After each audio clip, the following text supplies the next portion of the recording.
आज मैं आपको दिखाने के लिए जा रहा हूँ क्लास 12 का सामान्य हिंदी पेपर, वो भी 2026 के लिए। अगर आप क्लास 12 में हैं, हिंदी मीडियम से हैं और आपने सामान्य हिंदी का पेपर लिया हुआ है और आप बोर्ड परीक्षा देने के लिए जाने वाले हैं या जा रहे हैं, तो आप इस वीडियो को पूरा लास्ट तक ज़रूर देख कर के जाएँ। ऐसा मॉडल पेपर जो यूपी बोर्ड ने जारी किया है, आप जब इसको देख कर के जाएँगे, वास्तव में ओरिजिनल पेपर है। आप इसे पूरा देख कर के जाएँ और जब आप बोर्ड एग्ज़ाम में बैठेंगे, आपको सेम क्वेश्चन आपको देखने को मिलेंगे। इससे से रिलेटेड क्वेश्चन आपको देखने को मिलेंगे। इसमें से भी आपको बहुत क्वेश्चन पेपर में आ जाएँगे। तो आप पूरा इसे देख कर के ज़रूर जाएँ। देखते हैं इसमें क्या लिखा हुआ है। इसमें समय दिया गया है कि लिखा है समय 3 घंटा 15 मिनट आपको दिया जाएगा प्रश्न पत्र पढ़ने के लिए। तो आप प्रश्न पत्र को ध्यान से पढ़ लें कि कहीं उसमें मिस्टेक तो नहीं है। अगर 3 घंटा 15 मिनट आपको सॉल्व करने के लिए दिया जा रहा है, तो यहाँ पर लिखा है कि 15 मिनट आपको पढ़ने के लिए दिया जा रहा है। केवल पेपर को आपको पढ़ना है। जो पेपर आपको दिया जाएगा, उसको केवल आपको पढ़ना है। पढ़ना इसलिए है कि मतलब अगर उसमें कोई गलती है या कोई पेज नहीं है या कोई क्वेश्चन वैसे ही छूट गया है, ब्लैंक है, कुछ भी गलती अगर है, तो आप 15 मिनट के अंदर उसे पढ़ करके आप अपने टीचर से मतलब सलाह ले सकते हैं। 15 मिनट आपको दिया गया है इसलिए कि आप उसको पढ़ें और जो गलती अगर उसमें कुछ है, तो आप टीचर से सलाह ले करके आप दूसरे पेपर मतलब ले सकते हैं, चेंज करवा सकते हैं। तो इसलिए दिया गया कि यहाँ पर नोट लिखा हुआ है कि आप इस पर ध्यान ज़रूर दें। यहाँ पर लिखा है कि नोट प्रारंभ के 15 मिनट परीक्षार्थियों को पत्र पढ़ने के लिए निर्धारित है। इस प्रश्न पत्र में 2 खंड हैं। दोनों खंडों के सभी प्रश्नों का उत्तर देना आवश्यक है। मतलब जितने भी यहाँ पर हैं, सब चीज़ का मतलब उत्तर देना आपको आवश्यक है। अब इस बात को समझो, जितने भी मतलब हैं, वो सब आप क्या करें, उत्तर दें। जितने भी क्वेश्चन हैं, खंड क में जितने भी क्वेश्चन हैं, आपको उत्तर देना ज़रूरी है। खंड क में देखिए क्वेश्चन है कि निम्नलिखित में से भारतेंदु युग पूर्व का लेखक नहीं है। एक बहुविकल्पीय ऐसे क्वेश्चन आएंगे। इसमें जो खंड क में पूरा बहुविकल्पीय क्वेश्चन ही है।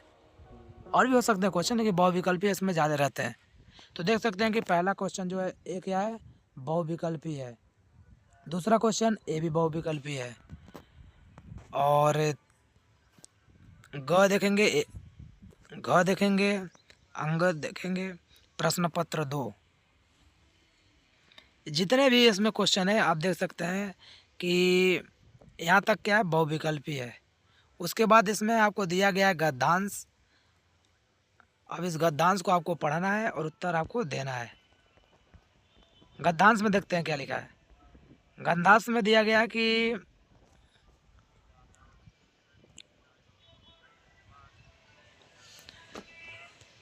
नीचे दिए गए गद्यांश पर आधारित निम्नलिखित प्रश्नों का उत्तर दीजिए।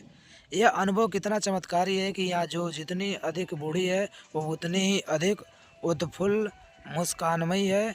यह किस दीपक की ज्योत है? जागरूक जीवन की, लक्ष्यदर्शी जीवन की, सेवा निरत जीवन की, अपने विश्वासों के साथ एकाग्र जीवन की, भाषा के भेद रहेंगे भी, पर यह ज्योत विश्व की सर्वोत्तम ज्योत है। ये एक पैराग्राफ दिया गया है और इसमें बताया गया है कि इस पैराग्राफ में से आपको क्या करना है कि इस संदर्भ का या इस गद्यांश का संदर्भ आपको लिखना है। मतलब ये किस गद्यांश से लिया गया है। और इसमें लिखा हुआ है कि रेखांकित अंश की व्याख्या कीजिए। मतलब जहाँ पर ये ऐसे रेखा खींची गई है, देखिए ध्यान से, ऐसे आपको ब्लैक दिख रहे हैं, तो ये रेखा खींची गई है, इसको व्याख्या करनी है, यानी इसके बारे में आपको बताना है। आगे लिखा कि गद्यांश का उद्देश्य स्पष्ट कीजिए। मतलब इसका उद्देश्य क्या है, ये गद्यांश वास्तव में कहना क्या चाहता है, इसका उद्देश्य आपको स्पष्ट करना है, मतलब बताना है। चौथे में लिखा कौन सी ज्योति विश्व की सर्वोत्तम ज्योति है। इसी गद्यांश में से आपको लिखना है। लेखक ने किसके मुस्कानमय जीवन का चित्रण किया है। मतलब जब आप इस गद्यांश को अगर पढ़े होंगे, आपको पता होगा, तो आप इसको लिख पाएंगे, वरना आप नहीं लिख पाएंगे। अगर वो नहीं लिख पा रहे हैं तो ए वाला दूसरी एक और ऑप्शन दिया है कि आप इसको कर सकते हैं। यहाँ पर लिखा हुआ है कि अथवा आप इसको कर सकते हैं। लिखा कि अशोक को जो सम्मान कालिदास से मिला वह अपूर्व था, सुंदरियों के आसीजनकारी नपुर वाले चरणों में मृदु आगाज से वह फूलता था, कोमल कपोलों पर कर्णावतंस के रूप में झूलता था और चंचल नील अलकों की अचंचल शोभा को 100 गुना बढ़ा देता था।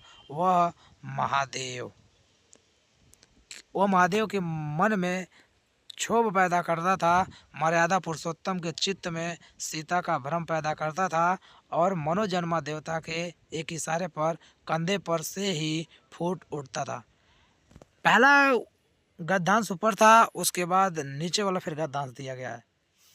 नीचे वाला गद्यांश दिया गया यानी 2 गद्यांश आपको दिए जाएंगे और इस दोनों गद्यांशों में से एक गद्यांश को आपको करना पड़ेगा। एक गद्यांश आप करेंगे तो आपको 5 नंबर दिए जाएंगे। यानी इसमें भी वही सेम पैटर्न दिया है कि उपयुक्त गद्यांश का संदर्भ लिखिए, रेखांकित अंश की व्याख्या कीजिए, संस्कृत के किस कवि ने अशोक को सम्मानित किया इसका आपको उत्तर लिखना है, अशोक पर फूल आने के संबंध में लेखन के क्या विचार हैं ये भी आपको लिखना है, और असीजनकारी तथा कर्णावतंस का अर्थ स्पष्ट करना है।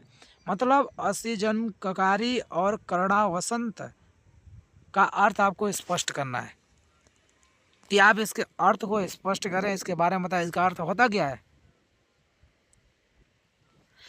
आगे चौथे प्रश्न में इस प्रकार लिखा हुआ है कि दिए गए पद्यांश पर आधारित निम्नलिखित प्रश्नों का उत्तर दीजिए। ये भी 10 नंबर का है। अगर इस पद्यांश को आप उत्तर को देंगे तो आपको 10 नंबर दिए जाएंगे। लेकिन ये 10 नंबर आप कैसे ले सकते हैं, पहले आपको इस गद्यांश को पूरी अच्छे तरीके से पढ़ना पड़ेगा और इसके जितने भी उत्तर हैं आपको सही सही उत्तर देना पड़ेगा। जब आप सही उत्तर देंगे तो आपको 10 के 10 नंबर दिए जाएंगे। लिखा है कि उपयुक्त पद्यांश का संदर्भ लिखिए, मतलब 21 पद्यांश से लिया गया है उसके बारे में संदर्भ लिखना है, मतलब उसके लेखक कौन है ये भी उसमें डालना है, तब आपको पूरे नंबर मिलेंगे। यानी 5 क्वेश्चन है, अगर एक क्वेश्चन का आप उत्तर सही तरीके से देंगे तो आपको 2 नंबर मिलेगा और 5 को अगर देंगे तो आपको 10 नंबर मिलेगा। पद्यांश में देखो क्या लिखा है कि तुम मांसहीन तुम रक्तहीन है अस्थि में तुम अस्थिहीन, तुम शुद्ध बुद्ध आत्मा केवल है चीर पुराण है चीर नवीन, तुम पूर्व इकाई जीवन की जिसमें आसार भव शून्य लीन, आधार अमर होगी जिस पर भावी की संस्कृत समासीन। ये कह रहा है कि किस पद से लिया गया है इसका आप संदर्भ लिख दीजिए और ये जो रेखांकित अंश है उसकी आप व्याख्या कीजिए। लेकिन मैं देख रहा हूँ कि रेखांकित अंश की व्याख्या कह रहा है लेकिन इसमें रेखा नहीं खींची गई है। लिखने के लिए तो लिख दिया गया लेकिन रेखांकित अंश की व्याख्या कैसे किया जाए अब आप बताएंगे कमेंट बॉक्स में। प्रस्तुत पद्यांश के माध्यम से कवि क्या कहना चाहता है, इस कवि के द्वारा कवि क्या कहना चाहता है आपको लिखना है। कौन हड्डियों का ढांचा मात्र प्रतीत होते हैं इसके बारे में लिखना है। गांधी जी के आदर्शों पर भविष्य में किसे खड़ा होना पड़ेगा। अगर ये नहीं आ रहा है तो आपको क्या करना है कि एक और पद्यांश दिया है आपको इसको कर लेनी है। लिखा है सावधान मनुष्य यदि विज्ञान है तलवार तो इसे दे फेंक, तजकर मोह स्मृति के पार हो चुका है सिद्ध, है तू शिशु अभी नादान फूल काटोगी तुझे कुछ भी नहीं पहचान, खेल सकता तू नहीं ले हाथ में तलवार काट लेगा अंग तीखी है बड़ी यह धार। अब इस पद्यांश में भी 5 क्वेश्चन दिए गए हैं। अगर एक क्वेश्चन को आप सही तरीके से करेंगे तो आपको 2 नंबर दिए जाएंगे। आपको पहचानना है कि यह पद्यांश कहाँ से लिया गया है, इसके लेखक कौन है और ये लेखक किसके बारे में क्या कहना चाहता है। आपको इतना ज्ञान जरूर होना चाहिए। अगर आपको इतना पता है तो आप पूरे पद्यांश को अच्छे तरीके से कर पाएंगे और टोटल आप 10 नंबर को एक्सेप्ट कर पाएंगे। आपको 10 नंबर दिए जाएंगे। लिखा है कि उपयुक्त पद्यांश का संदर्भ लिखिए, रेखांकित अंश की व्याख्या कीजिए, कवि ने वैज्ञानिक युग के मानव को क्या चेतावनी दी है। और चौथे में लिखा है कि कवि ने तलवार किसे बताया है, प्रस्तुत पद्यांश में किस रस एवं अलंकार का नाम है। यानी जब आप पढ़ते हैं पद्यांश को तो आपको उसमें रस, अलंकार, कवि और वो क्या कहना चाहता है, किससे क्या कहना चाहता है, ये इतनी जानकारी आपको ज़रूर होनी चाहिए।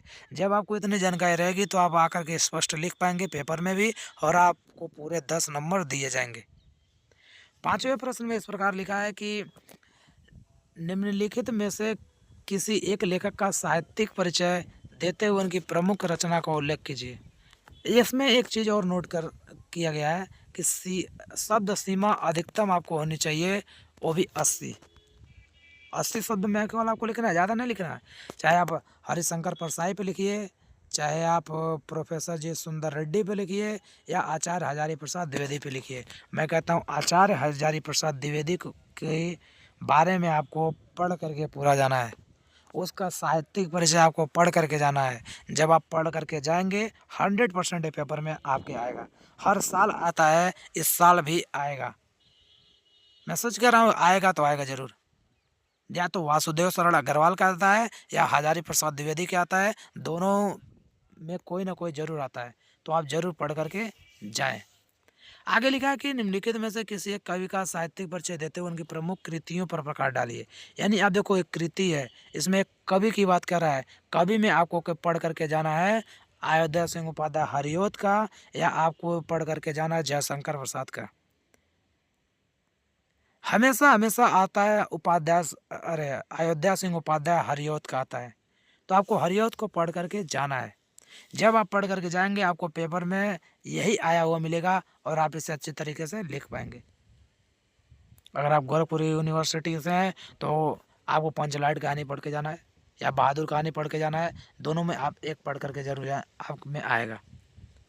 यहाँ पर लिखा हुआ क्या, प्रश्न 6 लिखा है पंचलाइट कहानी की कथा वस्तु अपने शब्दों में लिखिए। तो पंचलाइट कहानी का पूरा सारांश आपको लिखना है, लेकिन 80 शब्द में लिखना है। ऐसा नहीं कि पूरा पेपर में ऐसे लिखते चले जाएं और सारा समय उसी में लगा दें और सब क्वेश्चन छूट जाए। तो जितना बता रहा 80 शब्द, तो आप 90 कर सकते हैं, 85 कर सकते हैं, मैक्सिमम 100 कर सकते हैं, लेकिन आप ज़्यादा ना लिखें। अगर 80 लिख दे रहे हैं, 85 लिख दे रहे हैं, तो भी आपको भरपूर नंबर मिलेंगे। तो अगर आपको जितना बताया जा रहा है उतना ही आप पेपर में कर करके आए। आगे लिखा हुआ है कि अथवा लाठी अथवा बहादुर कहानी का सारांश, मतलब समीक्षा कीजिए। मतलब आपको बहादुर कहानी के बारे में या लाठी के बारे में आपको लिखना है। अगर आप पंचलाइट नहीं लिख पा रहे हैं तो आप बहादुर कहानी, यानी पंचलाइट और बहादुर जब आप पढ़ करके जाएंगे तो इसमें से कोई ना कोई फंसेगा, आप लिख करके आएंगे, आपको 5 नंबर दिए जाएंगे। अब प्रश्न पत्र 7 में लिखा है कि स्वपठित खंडकाव्य के आधार पर किसी एक खंड के एक प्रश्न का उत्तर दीजिए, और वो भी 80 शब्द में आपको देना है। ये भी 5 नंबर का है। श्रवण कुमार खंड काव्य के आधार पर दशरथ का चरित्र चित्रण करना है, या श्रवण कुमार खंड काव्य के नायक का चरित्र चित्रण करना है। अगर आप गोरखपुर यूनिवर्सिटी से हैं तो आप मातृभूमि के लिए आपको पढ़ करके जाना है। अलग अलग जिलों की अलग अलग होती है, तो इसलिए आप पढ़ करके जाएं मातृभूमि के लिए। और मातृभूमि के नहीं है, त्यागपति आप पढ़ के जा सकते हैं। देखिए यहाँ पर क्या है, त्यागपति दिया हुआ है, तो आप त्यागपति पढ़ करके जरूर जाएं। किसी एक पर के आप पढ़ कर चले जाएं, लेकिन आपको जाना पड़ेगा। जब आप पढ़ करके जाएंगे तो मिलेगा, ये सब चीज़ें आपको फिर मिल जाएंगी, आपको कुछ करना नहीं पड़ेगा। खंड ख में देखो क्या है, खंड ख में निम्नलिखित संस्कृत गद्यांश का संदर्भ सहित हिंदी में अनुवाद कीजिए। मतलब खंड ख में आपको संस्कृत का गद्यांश दिया जाएगा और उसको संदर्भ लिखना है, और भी हिंदी में अनुवाद भी करना है।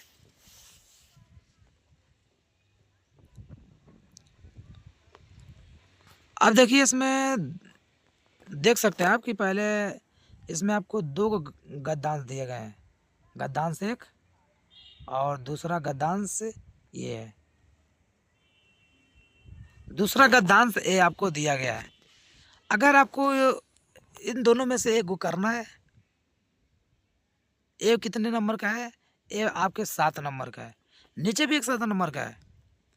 इसमें लिखा गया कि एक श्लोक दिया हुआ है आपको कि निम्नलिखित श्लोक का संदर्भ सहित हिंदी में अनुवाद कीजिए। यानी जो श्लोक है उसको आपको संदर्भ में लिखना है और हिंदी में इसको भी अनुवाद करना है।